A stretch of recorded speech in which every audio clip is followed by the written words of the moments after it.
Page number 384 রয়েছে মাসাত AM high school HS. এই স্কুলটির যে সিন আনসিন এবং গ্রামার পার্টে কোশ্চেনগুলি রয়েছে সেগুলির সমাধান দেওয়া হবে। আর বলে রাখবো, আগের যে পেজগুলি রয়েছে সেগুলির সমাধান ইতিমধ্যেই আপলোড করা হয়েছে। ডেসক্রিপশন বক্স এবং এন্ড স্ক্রিনে প্লেলিস্টটি রয়েছে, দেখে নিতে পারো। তাহলে এখন চলো সেকশন এতে রয়েছে প্রোজ পার্ট থেকে সিন এবং এটি রয়েছে দি ক্যাট থেকে। শুরুতে রয়েছে এমসিকিউ প্রশ্ন। The cat wants his share of food when the family sits down to dash. অ্যান্সারটা হচ্ছে অপশন বি, টি। তো বলছে বিড়ালটি তার ভাগটা চাই, খাবারের ভাগটা চাই যখন পরিবারটি চা খেতে বসে। The cat is particularly civil to a dash. অ্যান্সারটা হচ্ছে অপশন সি, গেস্ট। বিড়ালটি বিশেষভাবে ভদ্র হয়ে যায় গেস্টের প্রতি। এরপর রয়েছে though scratched by the claws the guest dares not. এরপরে ড্যাশ রয়েছে, অ্যান্সারটা হচ্ছে option C, kick the cat. যদিও বিড়ালটি আঁচড় কেটে দেয় তাও কিন্তু গেস্ট বা আত্মীয় সে কিন্তু সাহস পায় না বিড়ালটাকে লাথি মারার। While stroke the cat the guest dash. অ্যান্সারটা হচ্ছে অপশন বি, স্টুপস ডাউন। বলছে যখন ওই বিড়ালটিকে আঘাত করে তখন গেস্ট ঝুঁকে। এরপর রয়েছে the cat accepts the bit of fish. এরপরে ড্যাশ রয়েছে, অ্যান্সারটা হবে সি এর দাগ, কসাসলি। এরপর রয়েছে বি এর দাগের complete the following sentences with information from the text. রয়েছে দি ক্যাট পুটস। এরপরে এই যে আপটা রয়েছে এটা সম্ভবত মিস্টেক রয়েছে, এটা পুটস ইন হবে। এবং এরপরে যেটা অ্যান্সারটা হবে এইখান থেকে, এই যে ইনের পর থেকে an appearance to get his share, এই লাইনটা হচ্ছে আনসারটা হবে। এরপর রয়েছে উইথ টিয়ার্স অফ রেড। এরপরে রয়েছে এইখানে দেখো এই অ্যান্ড থেকে হবে and pain in his eyes he affects to be very much amused and sorts out a bit of fish from his plate and hands it down. এতটা পর্যন্ত অ্যান্সারটা লেখা হবে। এরপরে রয়েছে দি ক্যাট জিঞ্জারলি রিসিভস। এরপরে ড্যাশ রয়েছে, অ্যান্সারটা দেখো এখানে হবে এই যে রিসিভসের পরে ইট রয়েছে, ইট মানে হচ্ছে এই যে এ বিট অফ ফিস, তাহলে এখানে লিখবো receives the bit of fish, bit of fish. এবং এরপরে লিখবো with a look in his eyes that says another time my friends you would not be so slow to understand. এতটা পর্যন্ত যা আছে লিখে দেব। এরপর রয়েছে complete the following chart with information from the passage. একদিকে স্টেটমেন্ট রয়েছে, একদিকে রিজন রয়েছে। স্টেটমেন্টে রয়েছে দি ক্যাট পোর্স নয়েসিলি এবং রিজনে যে অ্যান্সারটা হবে দি cat wants to get his share. তো সে শব্দটা করে কিসের জন্য, সে হচ্ছে খাবারের ভাগটা চাই। এরপর রয়েছে the cat wants food from the guest without delay, অর্থাৎ দেরি না করে গেস্ট যাতে খাবার দেয় সেটা হচ্ছে বিড়াল চাই। এর যে স্টেটমেন্টে যেটা হবে সেটা হচ্ছে এইখানে রয়েছে এই যে he puts up his claws and quietly but firmly rakes the guest in the leg. এটা হচ্ছে অ্যান্সার হয়ে যাবে। এরপরে রয়েছে পোয়েট্রি পার্ট থেকে সিন এবং এটি রয়েছে মাই ওন ট্রু ফ্যামিলি থেকে। শুরুতে রয়েছে এমসিকিউ প্রশ্ন। The poet was in search of dash. অ্যান্সারটা হচ্ছে option B, a male deer. এখানে স্ট্যাগ রয়েছে, স্ট্যাগ মানে হচ্ছে male deer. The poet was tied to a dash. কবি বাঁধা ছিলেন। অ্যান্সারটা হচ্ছে অপশন এ হবে, পোস্ট। এরপর রয়েছে the word nobly means dash. অ্যান্সারটা হচ্ছে অপশন বি, আনস্টেডি। এরপর রয়েছে the old woman had some dash to tell. অ্যান্সারটা হচ্ছে অপশন এ, সিক্রেটস। এরপর রয়েছে আনসার দি ফলোয়িং কোশ্চেন্সে প্রথমে রয়েছে when did the poet come twice awake. কখন কবি দ্বিতীয়বার জেগে উঠেছিলেন। অ্যান্সারটা রয়েছে এইখানে যে she opened up her little bag and I came twice awake. তাহলে অ্যান্সারটাকে সাজিয়ে আমাদেরকে লিখতে হবে when the old woman opened up her little bag the poet came twice awake. তাহলে বৃদ্ধা মহিলা যখন তার ছোট্ট ব্যাগটি খুলেছিলেন তখন কবি দ্বিতীয়বার জেগে উঠেছিলেন। এরপর রয়েছে who is the poet of the above poem, what is the name of the poem. তাহলে কবির নাম এবং কবিতার নাম জিজ্ঞাসা করা হয়েছে। তাহলে প্রথমে লিখব Ted Hughes is the poet of the above poem and the name of the poem is my own true family. এরপর একটি আনসিন রয়েছে, তো চলো আনসিনের মানেটা প্রথমে বলে দিই। প্রথমেই শুরুতে রয়েছে ধানবাদ, অর্থাৎ রিপোর্ট আকারে রয়েছে, in the heart of Jharkhand's coal belt a mystery which was supposed to be unrevealed by former President APJ Abdul Kalam has captured the imagination of the global science community for more than 75 years.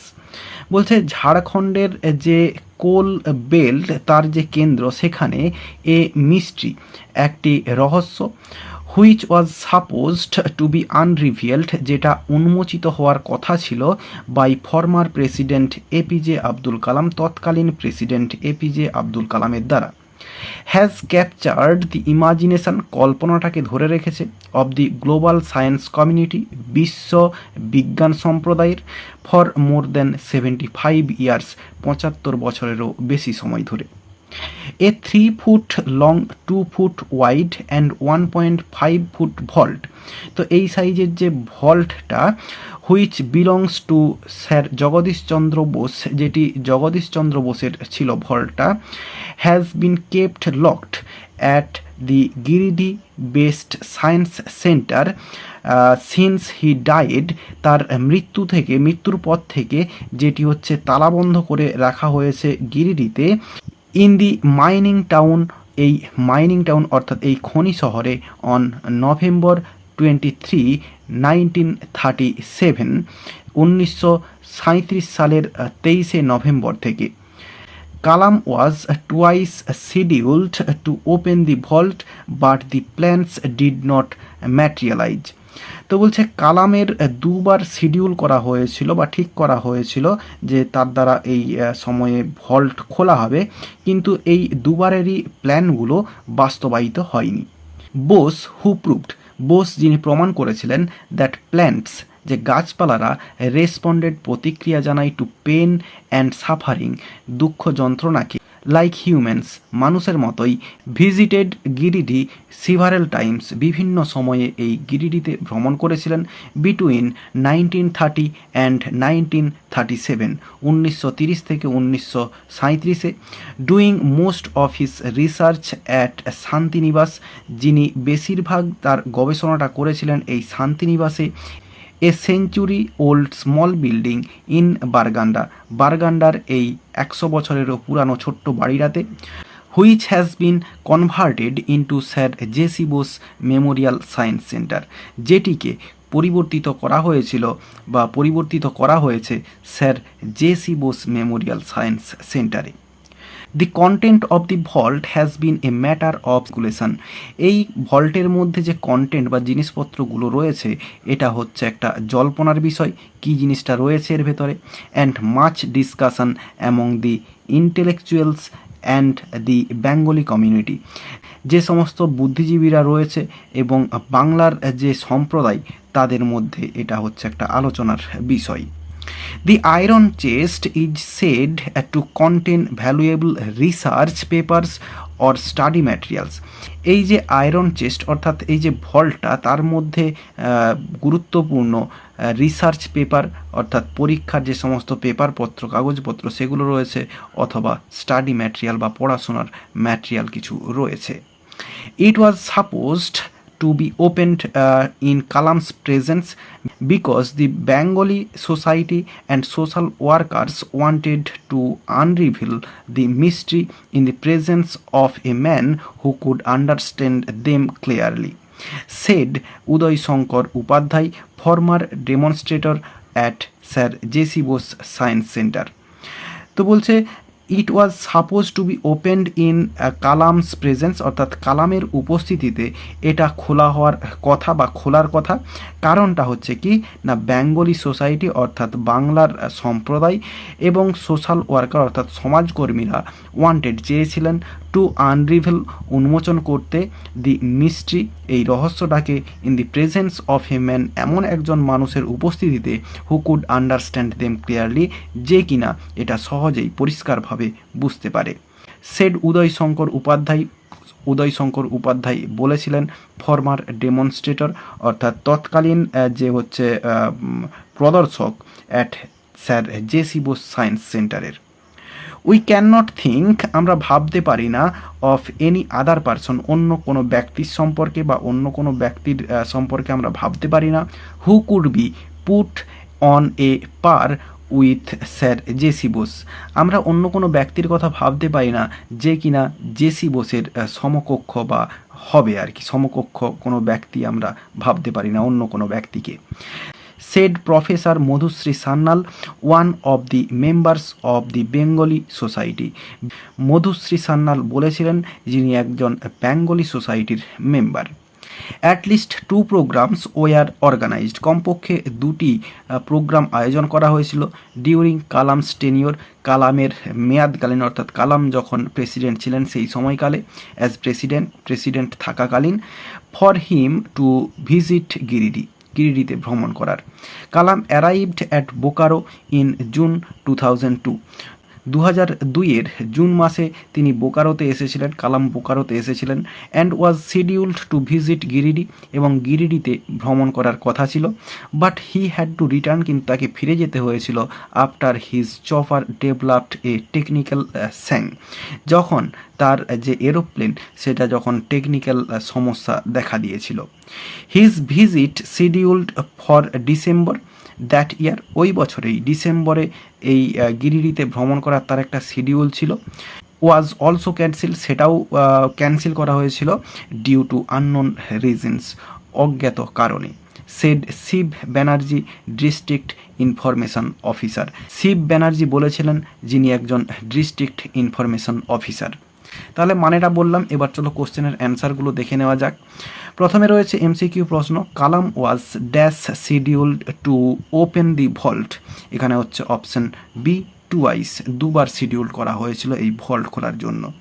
The name of the former demonstrator at sir JC Bose science centre was dash, অ্যান্সারটা হচ্ছে option B Uday Shankar Upadhyay, তিনি প্রাক্তন প্রদর্শক ছিলেন sir JC Bose science সেন্টারের। কালাম arrived at Bokaro, এরপরে dash রয়েছে, অ্যান্সারটা হচ্ছে অপশন এ ইন জুন 2002।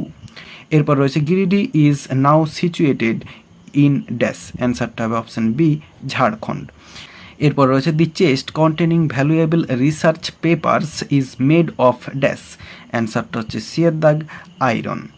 এরপর রয়েছে হু ওয়াজ শিব ব্যানার্জি, এটা হচ্ছে option B district information officer ছিলেন।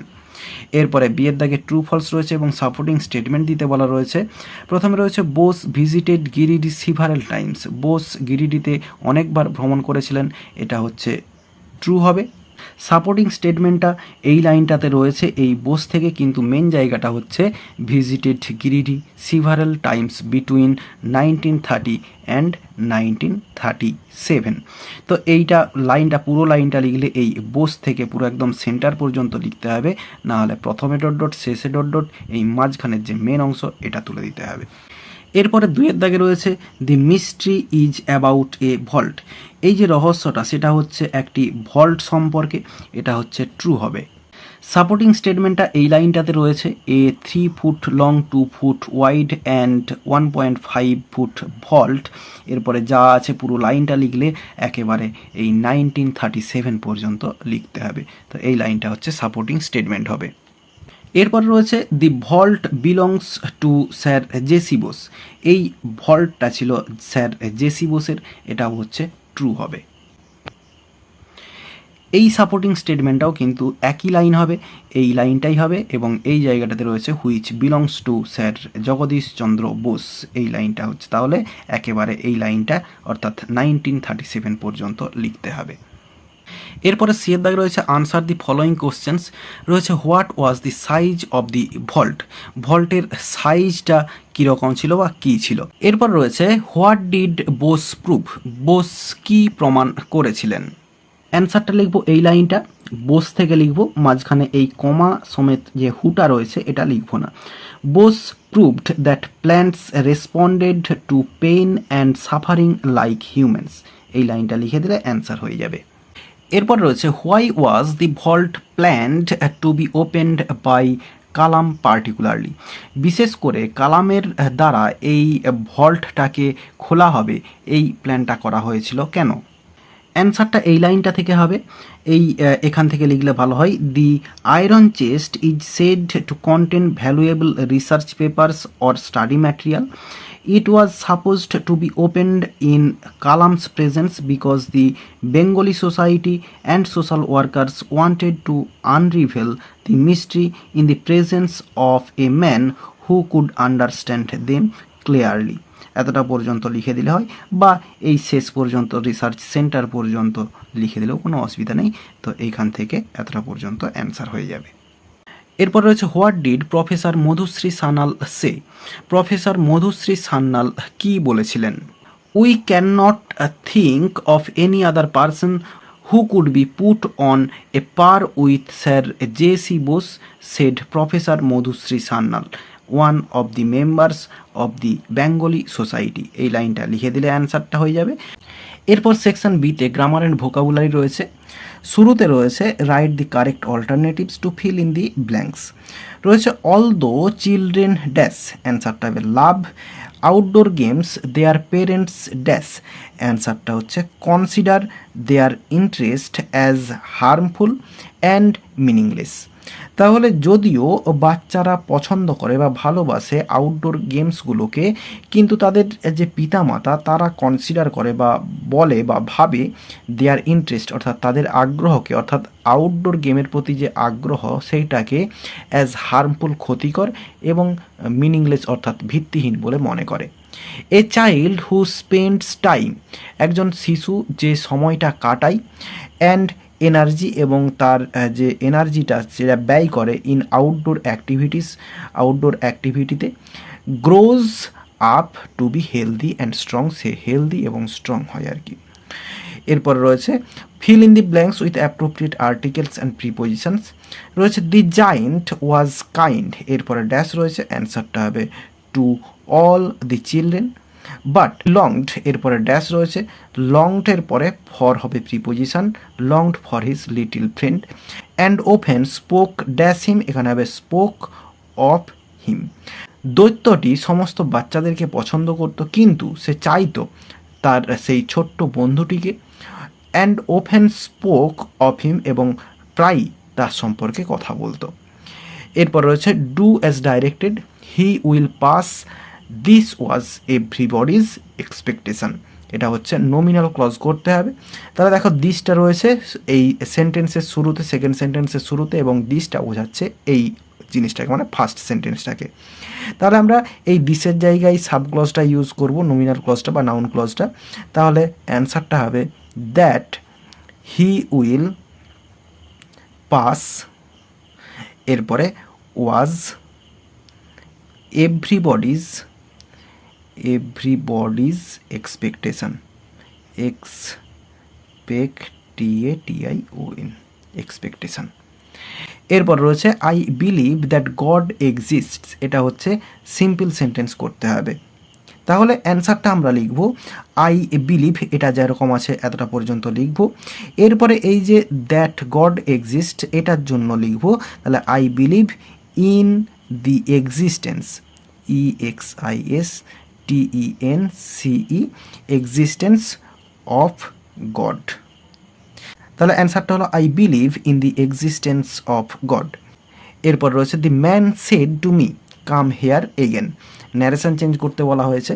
তাহলে ইম্পারেটিভ সেন্টেন্স, এই যে সেড টু এটাকে আমরা আস্কড করে দেবো, কারণ এটা কি বোঝাচ্ছে, অর্ডার নাকি অ্যাডভাইস ঠিকঠাক বোঝা যাচ্ছে না। তো তোমরা যদি বুঝতে পারো তাহলে অর্ডার বা অ্যাডভাইস যেটা বোঝাবে সেটা করতে পারো। আমি আস্কড করে দিলাম, দি ম্যান আস্কড মি, এরপরে টু বসাবো, এবং এই যে কামটা আছে এটা হচ্ছে গো হয়ে যাবে, টু গো, এবং হেয়ারটা হয়ে যাবে দেয়ার, এরপরে এগেন, AGAIN। তার অ্যান্সারটা হলো the man asked me to go there again. এরপর রয়েছে ফ্রেজাল ভার্ব, প্রথমে রয়েছে the water tank is exhausted, এটা হচ্ছে হবে রান আউট, এক্সস্টের জন্য রান আউট, তো এখানে হচ্ছে রান আউট, অ্যান্সার হবে রান আউট। এরপর রয়েছে the headmaster rejected our application, রিজেক্টেডের জন্য হচ্ছে টার্ন ডাউন হয়, তো এখানে হবে সেকেন্ড ফর্মে রয়েছে টার্নড ডাউন হবে, TURNED, টার্নড ডাউন। এরপর রয়েছে the authority executed the court's order. Execute সেটা হচ্ছে ক্যারি আউট হবে, তাহলে এখানে carried out, CARRIED, carried out second ফর্মে রয়েছে। এরপরে ভোকাবুলারি রয়েছে, এগুলো করে দিয়েছি আমি, আনসিন থেকে মানে খুঁজে বের করতে হবে। রয়েছে relating to or about the earth, সেটা হচ্ছে গ্লোবাল। এরপর রয়েছে চেঞ্জড, সেটা হচ্ছে কনভার্টেড। এবং এরপরে রয়েছে থিংস লাইং ইনসাইড, কন্টেন্ট। এরপর রয়েছে period or time spent in office, সেটা হচ্ছে টিনিওর। এরপরে এই যে সেকশন সিতে যে রাইটিং স্কিলগুলো রয়েছে তার কিন্তু 7-এর দাগ 8-এর দাগ, অর্থাৎ 7-এর দাগে রয়েছে the regular rise in the price of essential commodities, এবং এরপরে যেটা প্রসেস রাইটিং রয়েছে হাউ ব্রেড ইজ মেড, এগুলো কিন্তু ইতিমধ্যেই আপলোড করা রয়েছে চ্যানেলে। ডেসক্রিপশন বক্স এবং আই বটনে এই রাইটিং স্কিলগুলির যে লিঙ্ক আসছে সেখান থেকে দেখে নিতে পারো। আশা করি বোঝাতে পারলাম। ভিডিওটি ভালো লেগে থাকলে একটি লাইক করো এবং বন্ধুদের মধ্যে শেয়ার করো, এবং আমার এই চ্যানেলে নতুন হলে চ্যানেলটি সাবস্ক্রাইব করে পাশে থাকা বেল আইকনটি প্রেস করো পরের ভিডিওগুলি সবার আগে পাওয়ার জন্য। এই ভিডিওতে এতটাই, দেখাবে নেক্সট ভিডিওতে। ভালো থাকো সবাই, ধন্যবাদ।